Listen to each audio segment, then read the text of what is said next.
just a few decades, the Philippines electronic industry in 2010 is now employing 207,000. 2021, we exported a value of $46 billion worth of electronics and up to $40 billion in 2020. Hi guys, it's me, your girl. I am back with another interesting video I know you are going to love to watch. In today's video, I'm going to be reacting on this particular video, the Philippines electronic export boom. This video is another interesting video. It might interest you to watch it to the end. But before I proceed, you know what it is. If you're new to this platform, you love my videos, you want to see more coming from the Philippines, hit that subscribe button. Don't forget to click the bell icon so you don't get to miss out each time I bring videos like this your doorstep. So guys, without wasting much of your time, let's dive into this video, watch it together and react on it as usual, okay? Is often seen as a country with an outstanding business outsourcing industry, substantial mining exports, or even as a hub for providing human capital around the world. Little is said, however, that the country is a large and growing exporter of electronic goods. It is in fact the country's largest type of goods that it exports. In 2021, the country exported a total of $74.6 billion around the world, but $46 billion of it belongs to its electronic sector, indicating that the electronic sector is an enormous economic activity to the country, even larger than the $29 billion BPO industry. It is even noted in several reports that this is the most important industry in the Philippines. So how did the Philippines electronic sector grow so big? And what does its future look like? The Philippines has been a long-time manufacturing destination for electronics. It houses some of the world's biggest companies: Texas Instruments, Analog Devices, ST Microelectronics, and IMI Electronics are just a few examples. But the most important day for the entire industry was way back in the 1970s, when early investments from the giant chipmaker Intel made their way, and thereafter followed by other manufacturing companies from both the US and the EU.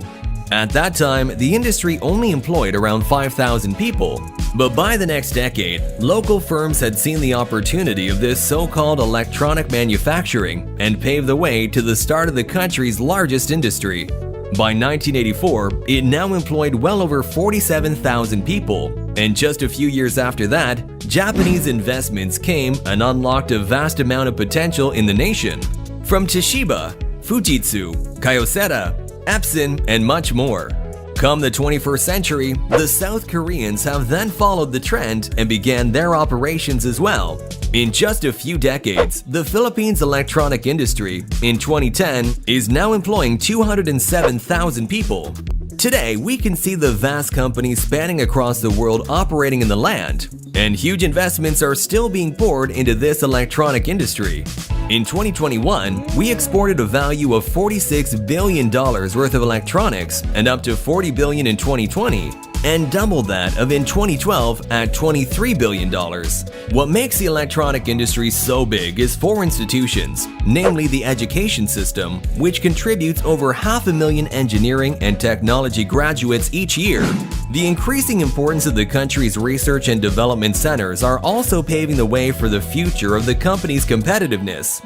But the most important ones amongst these lie in the Semiconductor and Electronic Industries in the Philippines Foundation, or SEIPI for short.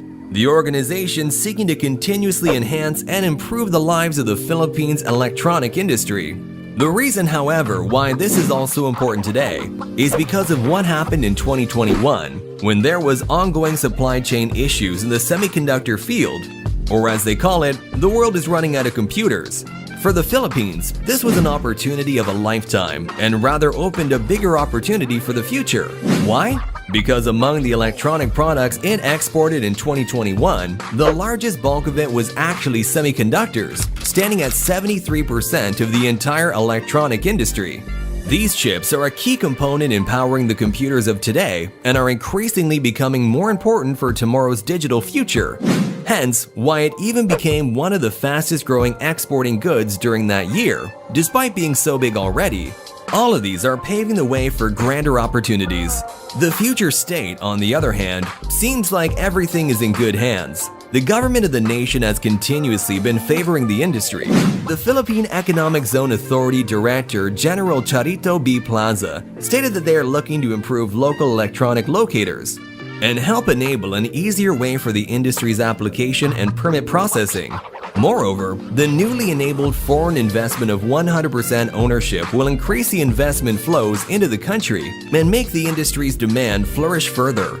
With that, the sector is now expected to grow a further 10% by the end of 2022, which is by quick estimates around $50 billion.